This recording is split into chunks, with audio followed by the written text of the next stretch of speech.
So, as promised, here are my thoughts on George Saunders' speech as I read it this very morning. Um, I was actually thinking I would just read over it again to myself first, um, and then have the ideas fresh in my mind. But I think to have the freshest thoughts, I will actually be looking through it as I'm doing this episode. So, welcome again, and here are my thoughts on George Saunders' convocation speech to the graduating class at Syracuse University of 2013. So, um, just on his notes, early on in his speech, a useful thing you can do with old people is ask them a question like, what do they regret in their life? What a novel idea! Why would you not do that right away? Well, I mean, one reason might be because if you were to literally walk up to an old person.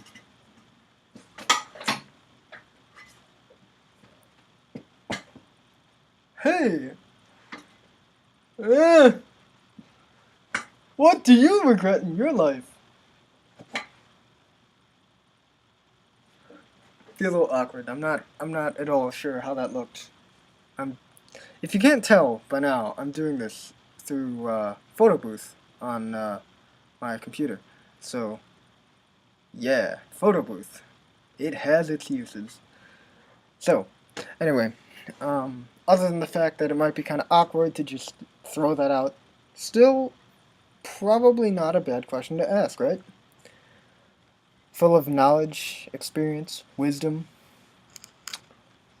So, yeah, ask questions like that. Um, you'll learn a lot. And, I think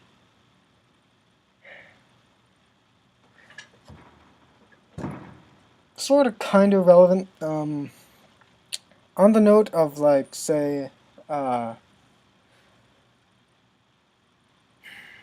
well,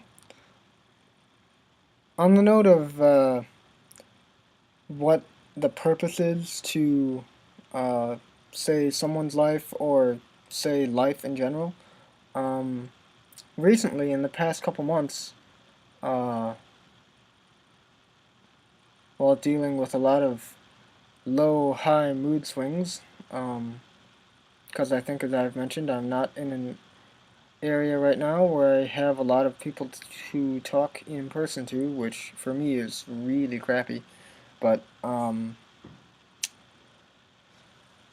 came up with an answer that I actually rather liked after I thought about it and slept on it.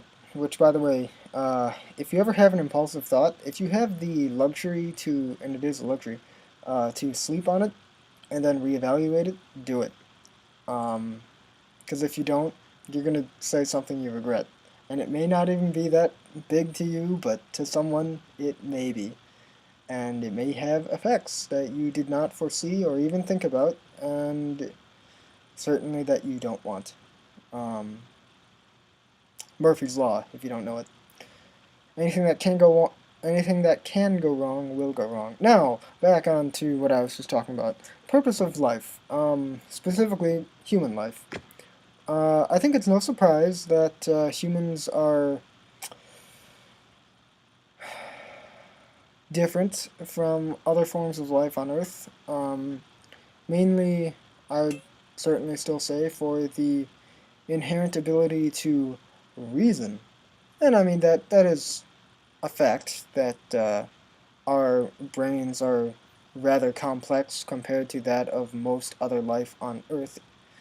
Some life, like vegetation, do not possess brains to our, uh, well, still limited knowledge.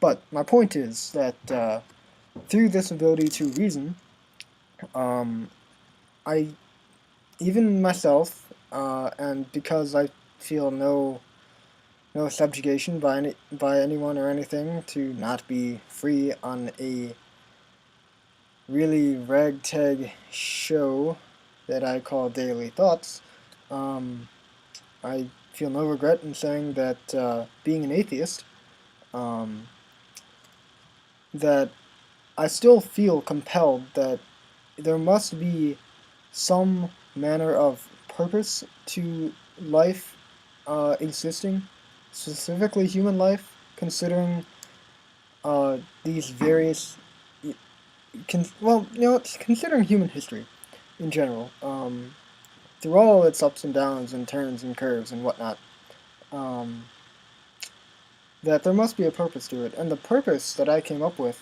is that humans are designed genetically to um, basically improve quality of life, and not just human life, because that's impossible. You can't exclude any other form of life without being somehow connected to human life. Now, before you trolls, and believe me, I've been one too, so I know what you're gonna say. Um, take a butterfly effect more like a mosquito effect. If I kill a mosquito that is, say, on my arm, will that affect me directly? Well, actually, yes, it could. um, say it sucked my blood, or was in the middle of sucking my blood, I kill it, and, well, maybe it had a disease. The fact that it bit me puts me at risk of that disease. So yes, it could affect my life. But ignoring that, if I kill a mosquito that is on my arm, no disease, whatever, just some mosquito biting my arm, I kill it. Um, chances are that that won't affect me very, very much, or even at all, directly. However, um, even something as small as that, uh, having let that mosquito live, and I'm not passing judgment on you or mosquitoes. Um, Personally, I have actually come to the conclusion that there is no entity on Earth or elsewhere that has the inherent right, divine or otherwise, to judge whether uh, someone or something, depending on your definitions, deserves to live or die, i.e., the death penalty. Now, give me an example like Hitler. And yes, I realize I'm getting off topic, but it's all gonna go back. I promise. I'll try to connect it as best I can. Give me an example like Hitler. Um, does if he were still alive today, like somehow was magically still alive all through this time, would he deserve to die? Let me put it to you this way. Um, how can I say? I was not a Jew or anyone put under the terrible subjugation of the Nazi Party and ultimately Hitler himself. Um, so I don't have that terrible nightmarish rage inside me from that. That being said, I was also not a member of the Nazi Party, so how can I understand their motives? Now, don't get me wrong. Um, Absolutely, I am happy that he's gone. Of course, I'm happy. To the general public, who wouldn't be? Um, I'm really getting off topic here. I'll continue this in the next one. I promise. That's Yeah. Sorry, I went on a huge tangent. That's probably what I'll call it too. Um. So, anyway, um, no, I wouldn't. If I were alone, given the choice of whether or not Hitler, again, if he were magically still alive today, if he deserved to live or die, and I alone held that choice, I don't think I could make it. Would I want to? And would I? Probably. In fact, most definitely. Would I feel entirely right about it? No. Why? Well, something that has stuck with me ever since I read about it in a textbook, um, and in Elie Wiesel's uh,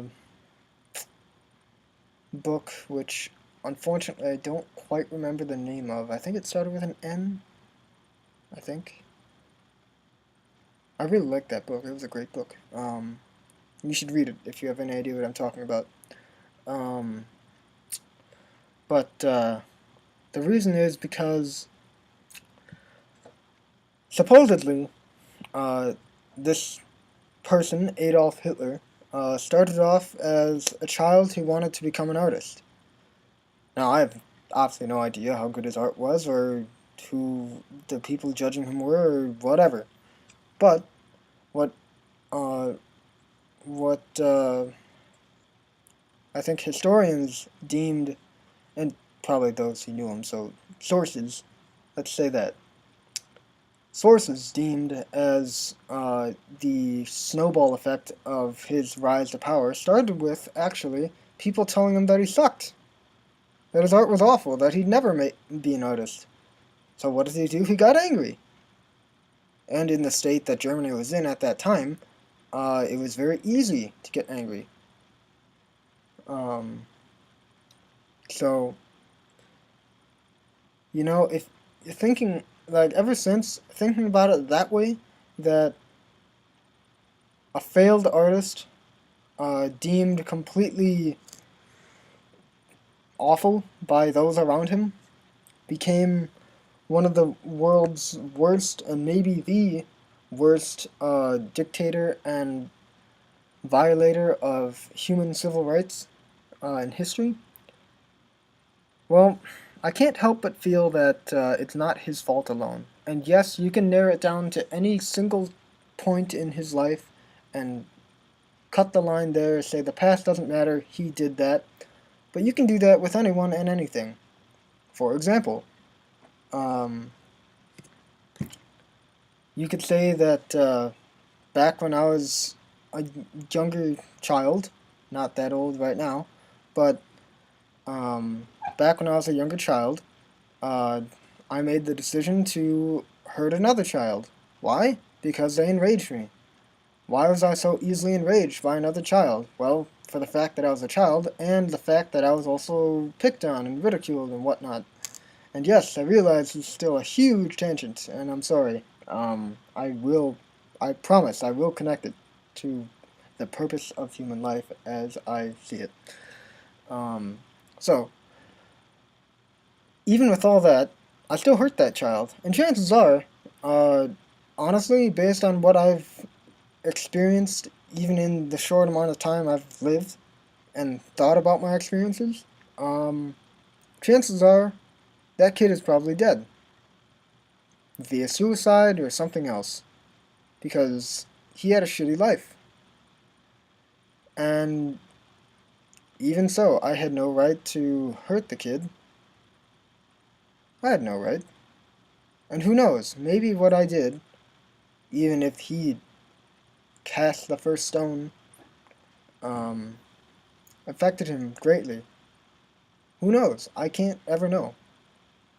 But anyone could narrow it down to that and say, "Hey, this guy's a bad kid." Maybe I am. Maybe I'm not. My point is, even though yes, those two things are drastically different, the comparison of that story from my life and story from the recounted Hitler's life. Um, Even though those two things are drastically different, my point is you can narrow things down to any such point. It really doesn't. It really doesn't matter. So no, I don't believe people have the right to judge whether or not a life, any life, is deserving of life or death. So, going back to my point, the purpose of human life, uh, to improve the quality of life. And so, how does Hitler and subsequently me tie into that? Because even if that is our purpose, which I've believed in more and more throughout the few months that I came up with it, um, even if that is our purpose to improve the quality of life, doesn't mean we're doing it. In fact, I think the state the world is in, the the vast majority of people, myself included, are not doing it. We're doing the exact opposite. We're destroying the quality of life. And you know, maybe in some ways we're improving it, in some ways we're destroying it. But my point is, we're not improving it as a whole. Um, so, how does that all connect back to George Saunders' speech? Well, unfortunately, I seem to have lost my train of thought. So, you know, forgive me. I hope you had a good time listening to me blather on. Uh, Feel free to post a response in the comments if you're actually watching.